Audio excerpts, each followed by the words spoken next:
исәнмесез? Гасырлар һавасы дип исемләнгән бүгенге тапшыруыбызда сүз татар теленең күп гасырларга сузылган тирән тарихы һәм аның иң озын өлеше 1000 еллар дәвамында кулланылышта булган гарәп графикасы турында булачак. Татар милли әдәби теле дә гарәп графикасы нигезендә формалашкан. Бу әдәби телдә күп санлы матур әдәбият әсәрләре тудырылган, гыйльми хезмәтләр, рәсми дәүләт документлары һәм аларга чыганак буларак дини эчтәлекле китаплар язылган. Бүгенге тапшыруыбызга кунакка Теләче районы Олы Миша урта мәктәбенең бер гади укытучысы Сахабиева Люция Заһид кызы чакырылды. Исәнмесез, хәерле көн. Тапшыруыбызга чакыруның сәбәбе ничек итеп гади бер авыл укытучысының омтыла барган иске татар имяларын укырга һәм киләчәк буыннар өчен аны өйрәтеп калдыруга омтылуы. Люция ханым, үзегез белән таныштырып китсәгез иде, ничек итеп бу юнәлешкә кереп киттегез? Гарәп графикасы, иске татар имлясы белән кайчаннан кызыксына башладыгыз һәм нинди нәтиҗәләрегез бар? Менә шулар турында кыскача сөйләп китегезчә. Мин үзем 2000 елда Татар дәүләт гуманитар институтын тәмамладым. Студент елларымнан ук шушы гарәп телен дәресләрен бик ярата идем. Булардан тыш мәчет каршындагы курсларда белемнәр алдым. Бу курсларымны дәвам итәр өчен Мөхәммәдия мәдрәсәсенә укырга кердем. Иске имля фәне буенча белемнәр алдым һәм мин аларга бик теләп яратып йөри идем. Аллаһ Тәгалә шулай кушкандыр инде, туган ягыма кайткач та татар теле белгечлеге буенча укырга урын булмады. Дәресләрдән тыш түгәрәкләр алып барырга рөхсәт иттеләр һәм мин өстәмә белем бирү педагогы булып эшли башладым. 2002 елдан 2018 елга кадәр гарәп теле графикасы дип исемләнгән түгәрәк алып бара башладым. Без дәресләрдә гарәпчә язарга, укырга, шамаилләр ясарга һәм менә сез әйтеп үткән шушы иске имля белән язылган тарихи ядкәрләребезне барлау үстендә эш алып бара башладык. Иске татар имлясы турында сүз чыккан икән, аның турында кыскача гына берничә мәгълүмат әйтеп китәсем килә. 1000 елдан артык татар халкына хезмәт иткән язу иске имля белән 1853-59 елларда Коръән китабы 82300 нөсхә, Хәфтияк 165900 нөсхә, Иман шарты 77500 нөсхә бастырылуы да тирән мәгънәгә ия. Әлбәттә, халык укымаса, китап бастыруның максаты да булмас иде. Совет чорында 1905-7 еллар революциясеннән соң да вакытта татар матбугаты бик тиз аякка баса һәм гаҗәеп киң кыла җәя. Казан, Мәскәү, Санкт-Петербург, Оренбург, Уфа, Әстерхан һәм башка шәһәрләрдә дистәләрчә исемдәге газета-журналлар чыга башлый. Алар халык арасында киң кулланыш алалар. Инде 1929-30 елларда Россиядә күп халыклар масштабында барган социаль, иҗтимагый, мәдәни үзгәрүләр дәвамында иске татар язуы латин хәрефләренә алмаштырыла. Люция ханым, сезнең музейда бик күп иске татар язуы белән язылган борынгы язмалар күрдем. Хәзер аларның күп өйрәнүегезне беләм. Сез аларны кайлардан таптыгыз? Менә шулар турында бераз аңлатып һәм сөйләп китсәгезчә. Түгәрәккә йөрүчеләр белән тарихи хәзинә дип исемләнгән проект кысаларында без укучылар белән авыллардагы әби-бабайлардан табылган материалларны барладык. Һәм менә шушы өстәл өстендә булган материалларның, тарихи ядкәрләрнең берничәсе 1901-1988 елларда яшәгән Сахапова Шәмсүнур әбигә карый. Аның шушы сандыгыннан алынган материаллар.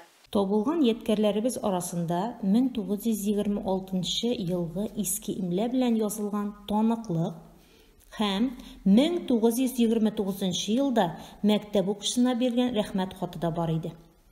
Аларны инде без Теләче районының туган якны өйрәнү музеена тапшырдык, ә үзебездә исә аларның күчермәләре генә саклана. Иске имляны ничегрәк укырга кирәк? Аның аерым кагыйдәләре бармы? Иң элек шик тудырмый торган сүзләрнең хәзерге хәрефләр белән язарга кирәк. Тиз укылмый торган авыр аңлаешлы сүзләрне һәм хәрефләрнең урынын буш калдырабыз. Соңыннан текстны тагын да җентекләбрәк уку процессында буш калган урыннар тутырыла. Гомумән, борынгы текстларны укырга өйрәнгәндә, аларның тулысынча хәзерге графикка күчереп язу яхшы нәтиҗәләр бирә. Иске имля белән язылган берничә китапны шулай укырга тырыштык. Беренче китапның исеме Кәләм Шәриф. Ул 1916 елда бастырылган. Китапның беренче ягында гарәпчә Коръән сүзләре, икенче ягына һәрбер аятның мәгънәсе язылган. Менә бу икенче китапка 1881 елның 3 гыйнварында Петербургта бастырырга рөхсәт бирелгән. Анда Пәйгамбәребезне һәм Коръәнне улылау, тәүфиклылык, әдәплелек, иман ныклыгына үндәгән башка юллар сайласаң ялгышырсың кебек дәгъват шигырьләре формасында бастырылган. Китапта язылган бәйт: Бисмиллаһир-рахманир-рахим. Бисмиллаһ әлхәмдүлилләһ дигел. Саллаллаһу галәйһи. Я раушан дилерим. Хак үзе гамәлләрем. Һәр кем дисә ла илаһ Мухаммад Расулуллаһ. Коръәнгә инкар итмәс, диндән мәсхәрә итмәс. Расулгә 4 игел үшлим ул торыр. Тәүфиклы камилләрем, юк һич мәгъбуд илляллаһ. Иманлы кыл ул торыр, дин улугын хур итмәс. Милкәтләрен ул торыр, көфер сүзләр күптер. Ушбулары җиңүчедер. Белүемчә, татарларда гарәп язуында тудырылган сәнгать әсәрләрен берничә төркемгә бүлеп карарга мөмкин. Шамаилләр, ягъни тугралар, кулъязма әсәрләр һәм кабер ташына чукып язылган язулар. Лүция ханым, сез буларның кайсы эшенә күбрәк игътибар бирдегез һәм өйрәндегез? Һәрберсенә дә әз-мәз булса да тукталдык дисәм дөресрәк булыр. Шамаилләргә килгәндә исә аларны күчереп язуны кулайрак күрдек. Өлкәннәр сөйләү буенча беләм, шамаил ясаучы осталар авылдан авылга аларны сатып та йөргәннәр. Шулай итеп, ул шөгыль генә түгел, акча эше усылу да булган. Хәзерге буын өйләренә иске шамаилләр урынына яңаларын куя башладылар. Мәктәбебезнең тәмамлаучылар арасында шамаилләр, тугралар ясаучыларны беләм. Аларның шулай кызыксынуында сезнең дә өлеш бардыр. Түгәрәктә бу шөгыльне азмы күпме булса да өйрәнергә тырыштык. Күп булмаса да араларында чын күңелдән тырышып укып, үзләренең, гаиләләренең туграларын ясаучылар булды. Баланың моңа иң беренче теләге күпмедер күләмдә гарәпчә укый яза белүе һәм каллиграфия сәнгатен өйрәнүе дә кирәк. Шамаилләрне күчереп ясарга һәм язарга гына рөхсәт итә идем, чөнки аңа бик каты күп тырышлык кирәк. Аның өчен чын нәкыш булу кирәк. Татарлар арасында гарәп язуы иң киң таралган истәлекләрнең берсе ул кабер таш язмалары. Идел буе ислам дине белән танышкач, монда яшәүче мөселман халкында кабер өстенә куела торган гарәп язуы, Коръәннән китерелгән өзекләр белән эшләнгән ташлар ясаучы осталар барлыкка килә. Мондай борынгы истәлекләр безнең көннәргә кадәр килеп җиткән. Хәзерге көндә зиратларга барып керсәң, бер-ике булса да иске татар язуы белән язылган кабер ташларына юлыгасың. Аларны да укып караганыгыз, өйрәнгәнегез бармы? Бар, әлбәттә, бу турыда күп өйрәндек. Күп кенә мәгълүматларга күз салсаң, кабер ташына язуны бары тик бай нәселдән булган кешеләр генә куя алган. Чөнки аның бәясе ул вакытта 4-5 сыер бәясе белән йөргән.